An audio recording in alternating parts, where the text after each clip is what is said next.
Bienvenidos a la cuarta sección de la serie Identificando al Anticristo. Nos corresponde entrar en esta ocasión a la pista número 2. La pista número 2 en la identificación del Anticristo. Esta está encerrada en un párrafo más o menos extenso, ni tanto. Dice así: el surgimiento del Anticristo no debe buscarse en el futuro, puesto que según la Biblia ya existía en los tiempos de la Iglesia Apostólica. Repito esta pista. El surgimiento del Anticristo no debe buscarse en el futuro, puesto que según la Biblia ya existía en los tiempos de la Iglesia Apostólica. ¿Captamos? Noten que no estamos hablando de otra cosa que del surgimiento. Surgimiento. La Biblia nos habla de la función del Anticristo en el futuro, en una forma final, categórica, en los tiempos últimos. Pero estamos hablando aquí de el surgimiento. ¿Cómo saber de dónde y cuándo surge? ¿Ok? Repito, el surgimiento del Anticristo no debe buscarse en el futuro, puesto que según la Biblia ya existía en los tiempos de la Iglesia Apostólica. ¿Qué queremos decir con esto? Es un error de consecuencias negativas de mucho alcance buscar el surgimiento del Anticristo en un futuro cercano y escatológico, teniendo lugar en la aparición de un individuo supuestamente judío, cuya intervención girará en torno a la persecución de los cristianos fieles de ese momento escatológico. Este error hermenéutico en el área de las profecías bíblicas de un anticristo de origen todavía futuro y reflejado en la mayoría de los comentarios bíblicos que abordan el tema, aún en el mundo protestante, obedece a la filosofía de la contrarreforma católica como respuesta a la reforma protestante, que a todas luces y con sobradas y probadas evidencias señalaban al papado como al anticristo. En este sentido, la contrarreforma católica, a través de la orden de los jesuitas y en la persona de sus proponentes, el español Francisco Rivera, que murió en 1591, y el cardenal italiano Roberto Bellarmino, que murió en el 1621, dio origen a la escuela futurista de interpretación profética, como ya se dijo, a manera de respuesta a los postulados de la Reforma Protestante, basados en el método historicista de interpretación profética. Fue así como Francisco Rivera, quien llegó relativamente joven a ser profesor de la Universidad de Salamanca, ideó este sistema, el futurismo, para enfrentar a los protestantes que señalaban a Roma papal como el anticristo. Hacia el año 1500, Rivera publicó su comentario de Apocalipsis, unas 500 páginas aproximadamente. En su interpretación de los primeros capítulos, dio a la Roma pagana, los primeros capítulos del Apocalipsis. Pero en todo el resto, un anticristo futuro que habría de gobernar 3 años y medio literales. El milenio, un periodo de longitud indefinida, y lo extendió entre la cruz y el advenimiento del anticristo. En esta interpretación futurista, originada en la orden jesuita y dada a conocer en la persona de Rivera, la mujer de Apocalipsis 17 representa a la ramera, la Roma cristiana. Pero escuchen esto, ¿qué es lo que él presenta, Rivera, en relación a la mujer de Apocalipsis 17? Representa a la Roma cristiana cuando ésta caiga de la fe por desobedecer al Papa.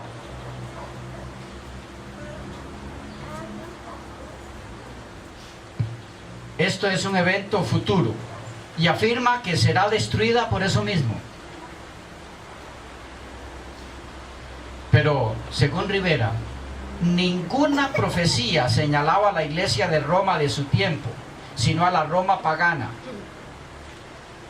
y a la Roma cristiana antipapa del futuro. ¿Captan? ¿Qué fue lo que transmitió al mundo este jesuita? Las ideas de Rivera fueron divulgadas por el cardenal Roberto Bellarmino. Este cardenal se especializó en enseñar teología apologética a los misioneros que la iglesia enviaba a otras tierras. Bellarmino insistió en que las profecías de Daniel, Pablo y Juan acerca del anticristo no se aplicaban a la iglesia católica. Escribió una obra formidable, terminada en 1593, titulada Conferencias polémicas acerca de los puntos discutidos de la creencia cristiana en contra de los herejes de este tiempo. Un largo título. Probablemente esta sea la apología más completa de la fe católica y el arsenal de todos sus futuros defensores y expositores.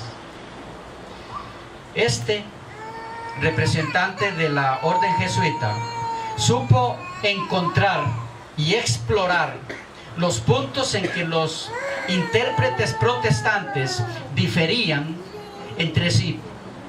Su punto de ataque fue el cumplimiento profético de los días en la profecía, es decir, el principio del día-año.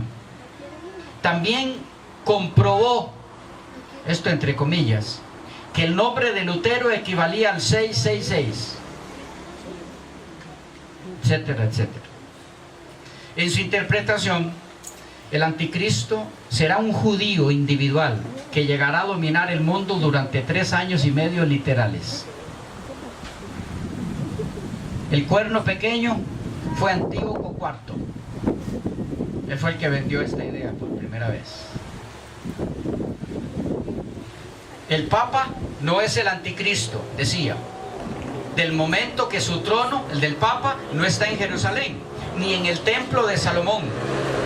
Por lo tanto, nadie pondrá en duda, insistía él, el hecho de que desde el año 600 ningún pontífice romano ha estado en Jerusalén. Capítulo 13, página 195 de su obra. La maniobra hermenéutica aquí fue olímpica. Permítanme expresarles por qué. Vean lo que este caballero hizo. No olviden el contexto en el que él lanza esta posición. Los intérpretes protestantes de la Reforma Protestante estaban apuntando toda la artillería del libro de Daniel y Apocalipsis hacia lo que es el anticristo en dirección al Sistema papal. Eso es lo que dice la historia. Entonces la Iglesia Católica, a través de la orden de los jesuitas, levanta a estos dos hombres para que respondan a lo que están presentando los protestantes. Entonces él elabora esta obra, ¿ya? ¿Y qué dice? Entre otras cosas, el anticristo es un judío. Se va a levantar en Jerusalén. Porque a él se le ocurre decir eso. Y va a perseguir por 3 años y medio.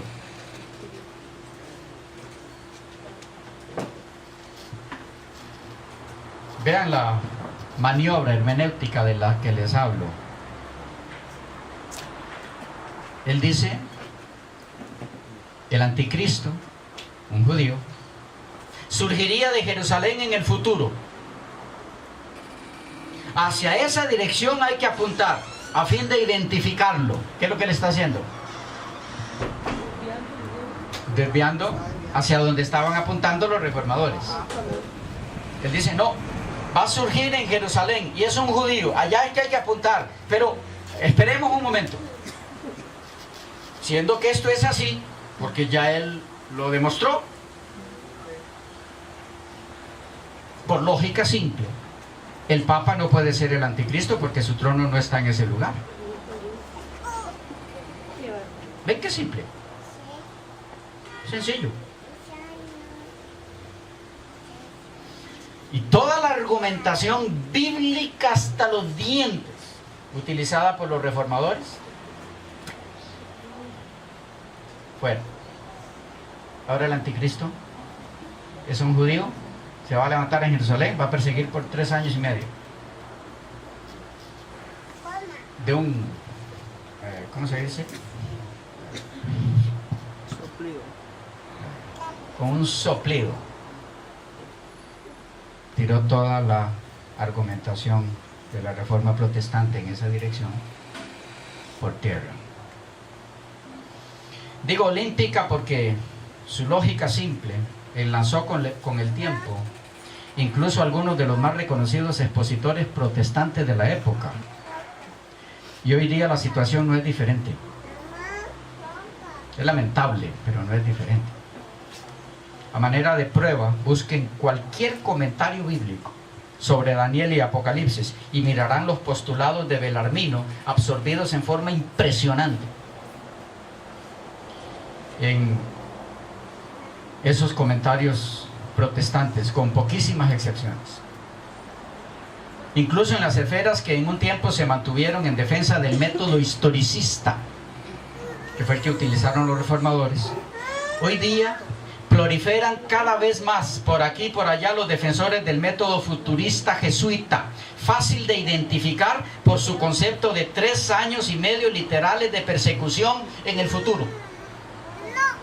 De paso, ustedes podrán notar en la actualidad, pueden hacerlo al mirar algunas exposiciones en video y demás, este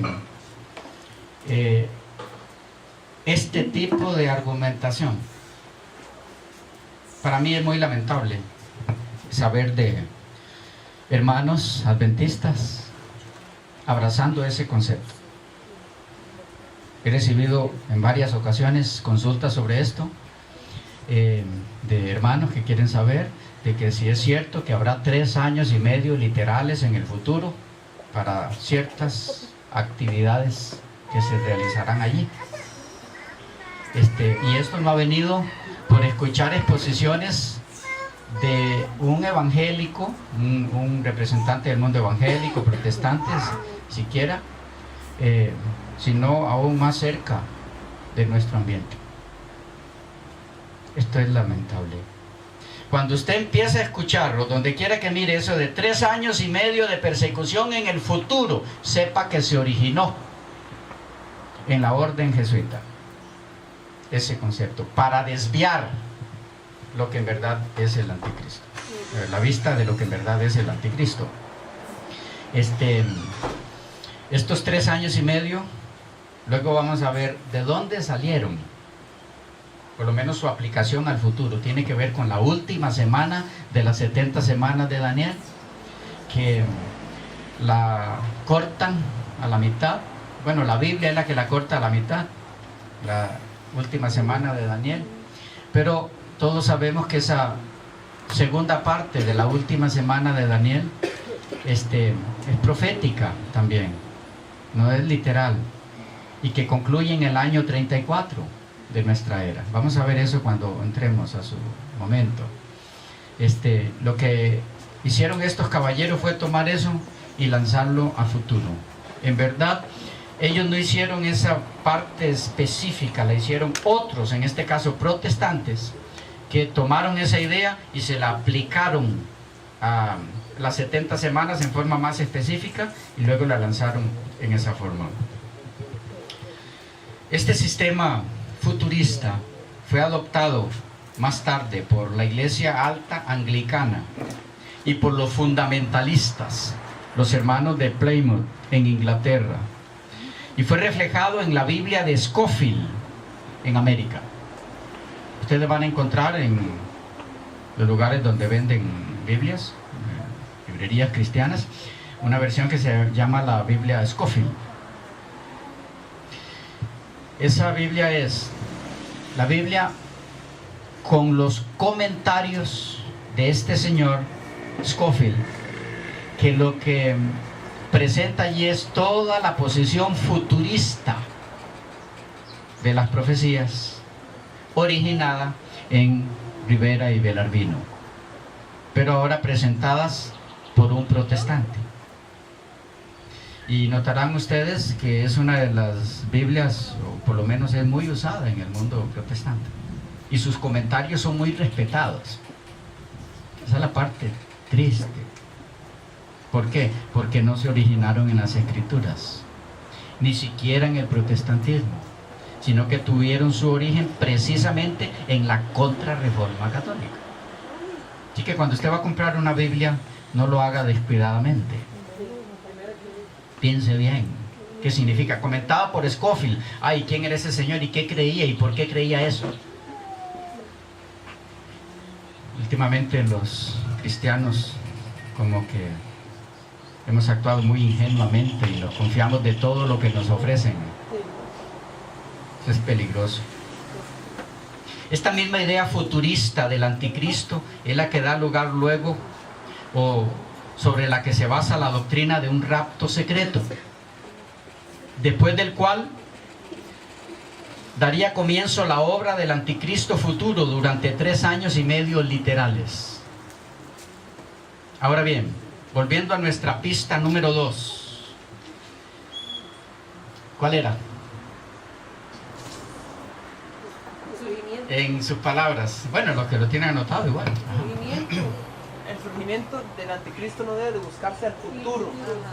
¿Por qué? ¿Por qué no debe buscarse el surgimiento del anticristo a futuro? Porque la Biblia lo menciona en los tiempos apostólicos. Porque ya existía en esa época. Ok, volviendo a eso. Para identificar al anticristo, tenemos que no debe buscarse su surgimiento en el futuro, como la Contrarreforma católica pretende que lo hagamos, a fin de desviarnos del verdadero camino para lograr dicho objetivo. La misma pista contiene la razón por la cual el surgimiento del anticristo no debe buscarse en el futuro.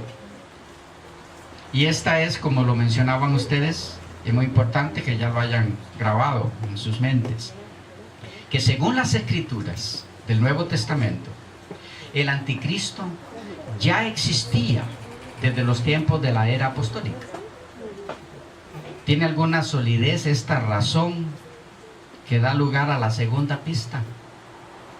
¿Puede comprobarse en el Nuevo Testamento que el anticristo ya existía para esa época? Entremos un poco en ese terreno en la próxima sección.